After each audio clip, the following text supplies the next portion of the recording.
Tuhan bersamamu. Inilah Injil suci menurut Markus.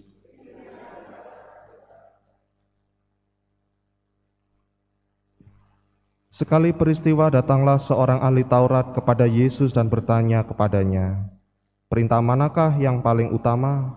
Jawab Yesus, "Perintah yang paling utama ialah, dengarlah hai orang Israel, Tuhan Allah kita itu Tuhan yang esa. Kasihanilah Tuhan Allahmu dengan segenap hati, dengan segenap jiwa, dengan segenap akal budi, dan dengan segenap kekuatanmu. Dan perintah yang kedua ialah, kasihilah sesamamu manusia seperti dirimu sendiri. Tidak ada perintah lain yang lebih utama daripada kedua perintah ini."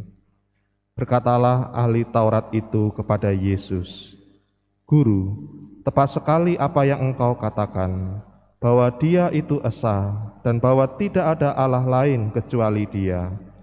Memang mengasihi Dia dengan segenap hati, dengan segenap pengertian, dan dengan segenap kekuatan, serta mengasihi sesama manusia seperti diri sendiri, jauh lebih utama daripada semua kurban bakar dan persembahan." Yesus melihat betapa bijaksana jawaban orang itu, maka Ia berkata kepadanya, "Engkau tidak jauh dari kerajaan Allah." Dan tak seorang pun berani lagi menanyakan sesuatu kepada Yesus. Demikianlah sabda Tuhan.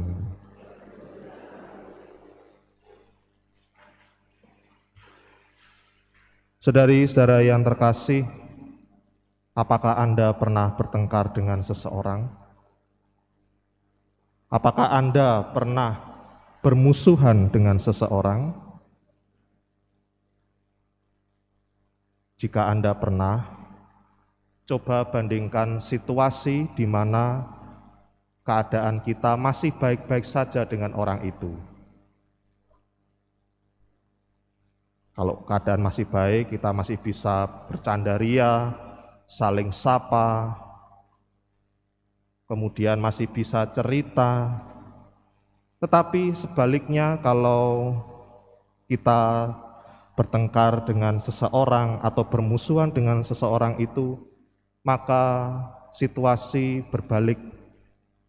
Situasi yang tidak enak, melihat pun tidak mau, menyapa, apalagi melengos kalau ketemu, kalau bisa, kalau orang itu ada di depan, lebih baik lari atau lebih baik memilih jalan memutar daripada ketemu orang itu.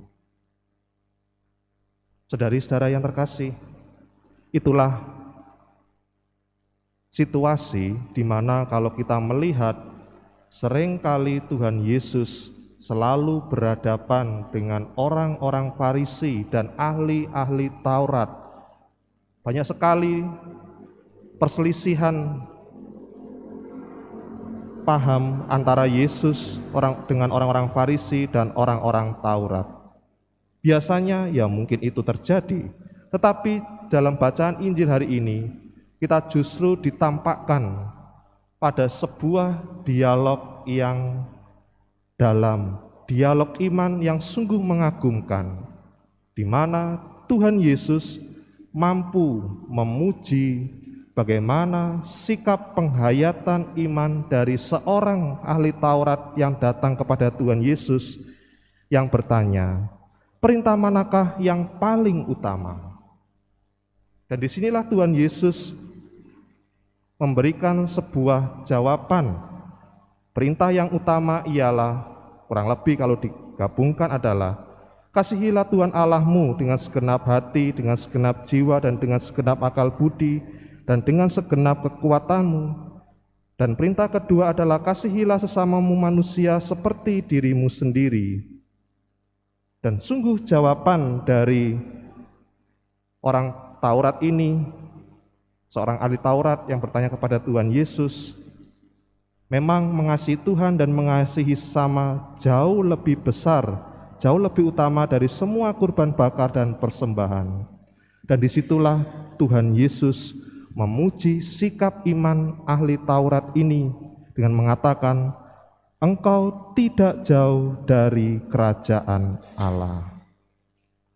Saudari-saudara yang terkasih dalam Kristus, dari pengalaman dialog Tuhan Yesus dengan seorang ahli Taurat ini, maka idealnya pengalaman mengasihi Allah dengan mengasihi sesama, itulah yang ditunjukkan Yesus kepada diri kita. Meskipun nampaknya ada sebuah gesekan, perbedaan pengalaman iman dari Yesus dan ahli Taurat, tetapi Yesus tetap melihat secara objektif bagaimana pengalaman iman itu, tidak mencampur adukkan pengalaman kesalahan orang lain kemudian dengan pengalaman pribadi. Dan di sini Tuhan Yesus masih bisa memuji kesalehan ahli Taurat ini. Maka akhirnya kita pun diajak seperti Tuhan Yesus mampu melihat karya kebaikan Allah di dalam hati semua orang yang ada di sekitar kita, meskipun juga termasuk di dalam orang-orang yang seringkali bertikai dengan kita atau bermusuhan dengan kita. Saudari-saudari yang terkasih, pengalaman ini tentu tidak mudah. Pengalaman ini membutuhkan sebuah kedewasaan iman yang sungguh. Maka sungguh-sungguhlah dengan pengalaman masa Prapaskah adalah pengalaman seperti dalam bacaan pertama. Kita diajak oleh Nabi Hosea untuk senantiasa melakukan pertobatan untuk mampu melihat kebaikan Tuhan dalam diri sesama. Dan semoga dengan pendewasaan iman di masa Prapaskah ini, kita mampu juga melihat kebaikan Tuhan yang juga ada hadir dalam hati orang yang ada di sekitar kita, sehingga dengan demikian kita bersama-sama sungguh-sungguh berjalan menuju ke rumah Allah yang telah dijanjikan kepada kita semua.